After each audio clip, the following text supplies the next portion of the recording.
नमस्कार, the corner seat में आपका स्वागत है। आज हम बात करेंगे एक ऐसी वेब सीरीज की जो सिर्फ एक और ओटीटी जासूसी ड्रामा नहीं है। यह बुद्धिमत्ता और मानवीय भावनाओं से भरपूर एक कहानी है। हम बात कर रहे हैं नेटफ्लिक्स पर हाल ही में रिलीज हुई हिंदी भाषा की जासूसी थ्रिलर सारे जहां से अच्छा, द साइलेंट गार्डियंस की। यह सीरीज 13 अगस्त 2025 को वैश्विक स्तर पर स्ट्रीम हुई है। यह 6 एपिसोड की एक लंबी सीरीज है, जिसमें हर एपिसोड 31 से 46 मिनट का है। इसे TVMA या US 16+ रेटिंग मिली है। इस सीरीज को गौरव शुक्ला ने बनाया है, जिन्होंने लेखन टीम के साथ मिलकर इसकी कहानी भी लिखी है। इसका निर्देशन सुमित पुरोहित ने किया है और इसका निर्माण बॉम्बे फेबल्स ने किया है। सारे जहां से अच्छा की कहानी 1970 के दशक के तनावपूर्ण भूराजनीतिक परिदृश्य पर आधारित है। यह रॉ के एक गुप्त मिशन को नाटकीय रूप देती है, जिसका उद्देश्य पाकिस्तान की परमाणु महत्वाकांक्षाओं को रोकना है। यह एक उच्च दाव वाली मनोवैज्ञानिक जासूसी कहानी है। इसकी कहानी काल्पनिक है, लेकिन यह उस दौर की वास्तविक घटनाओं से प्रेरित है। इनमें भौतिक विज्ञानी होमी भाभा की रहस्यमय मृत्यु, 1971 का भारत-पाक युद्ध और रॉ का गठन शामिल है। यह सीरीज इतिहास के पन्नों से प्रेरणा लेकर एक रोमांचक कथा बुनती है। इस सीरीज में प्रतीक गांधी ने विष्णु शंकर का किरदार निभाया है, जो एक दृढ़ निश्चयी रॉ एजेंट है। वह व्यक्तिगत और पेशेवर खतरों के बीच संतुलन बनाने की कोशिश करता है।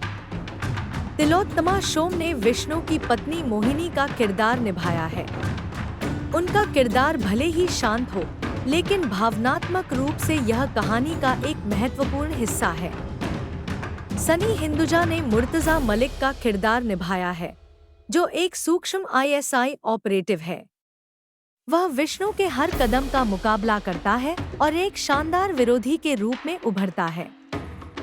इसके अलावा सुहेल नैयर, अनूप सोनी, कृतिका कामरा और रजत कपूर ने भी महत्वपूर्ण भूमिकाएं निभाई हैं। रजत कपूर ने रॉ प्रमुख RM काओ का किरदार निभाया है। यह सीरीज एक कसा हुआ और ज़मीनी जासूसी अनुभव प्रदान करती है।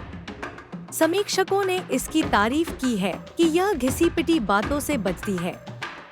यह दिखावटी नहीं, बल्कि स्मार्ट, रहस्यपूर्ण और मानवीय है।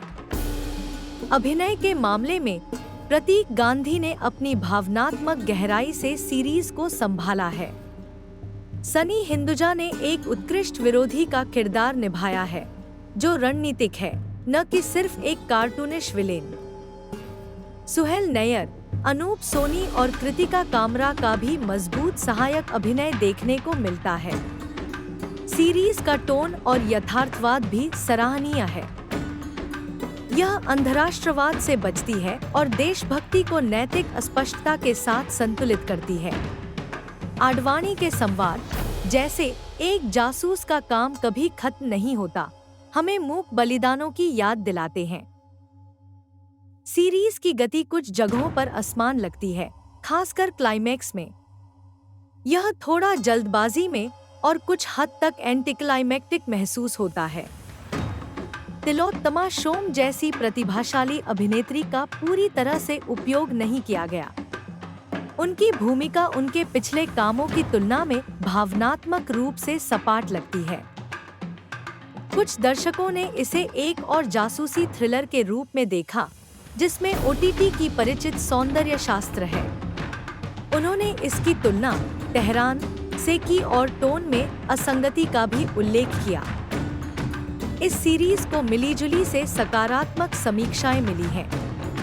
Rediff.com की दीपा गहलोत ने इसे 3.55 रेटिंग दी और कहा, प्रतीक गांधी को सनी हिंदुजा में एक मैच मिला है। इंडियन एक्सप्रेस की शुभ्रा गुप्ता ने इसे 2.55 रेटिंग दी। उन्होंने कहा, यह अतिराष्ट्रवाद से बचती है, लेकिन अंत की ओर फीकी पड़ जाती है। First post, times of India, OTT play, Deccan Herald और इंडिया टुडे जैसी कई अन्य प्रकाशनों ने इसे 3 से 3.55 के बीच रेटिंग दी है। उन्होंने अभिनय और कहानी की तारीफ की है। कुछ ने इसे तेज, रोमांचक राजनीतिक थ्रिलर भी कहा है। एक्स, ट्विटर पर दर्शकों की प्रतिक्रिया भी मिली-जुली रही। प्रशंसकों को देशभक्ति का रोमांच और गति पसंद आई। उन्होंने इसे शानदार और तेज शुरुआत, पूरी तरह से आकर्षित करने वाली बताया। हालांकि कुछ अन्य लोगों को लगा कि यह कई OTT जासूसी ड्रामा की तरह ही है और इसमें ताजगी की कमी है। द कॉर्नर सीट की ओर से सारे जहां से अच्छा, द साइलेंट गार्डियंस को हम 3.55 अंक देते हैं। यह एक बुद्धिमान और भावनात्मक रूप से ज़मीनी जासूसी अनुभव प्रदान करती है। प्रतीक गांधी और सनी हिंदुजा के दमदार अभिनय ने इसे और भी खास बना दिया है। हालांकि कुछ कथात्मक तेजी और किरदारों की सीमाएं इसे थोड़ा पीछे खींचती हैं। फिर भी यथार्थवादी जासूसी ड्रामा के प्रशंसकों के लिए यह एक देखने लायक सीरीज है। अगर आप चुपके से होने वाले थ्रिलर और इतिहास से प्रेरित कहानियों के शौकीन हैं, तो इसे जरूर देखें।